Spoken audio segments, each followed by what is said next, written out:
We've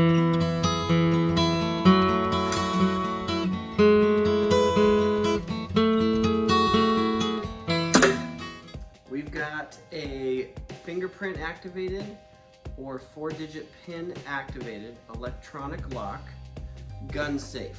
This is designed to mount using the included mounting bracket to like a wall, a side panel in your vehicle, a nightstand, and with this top part mounted, you can either enter a pin or a fingerprint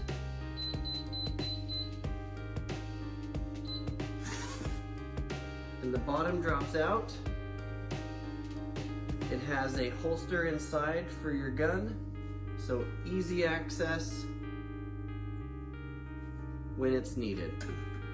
This also comes with a set of emergency keys, so you can access that from the front here. If the batteries die or you forget your code, you can access that to get in. The batteries and the reset pins are all up inside the electronics here. It does come with some smaller screws for the mounting bracket. You can decide based on what you're screwing it into.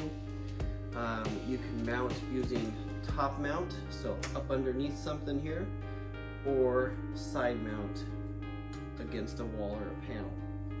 It also comes with instructions, really easy to understand. It was easy for me to register my fingerprint and register a new pin when I got it. It comes with batteries, and on the inside it's got real soft foam, and that'll hold multiple size pistols. So it just kind of holds it right inside there so that when it drops out, it's easy to grab.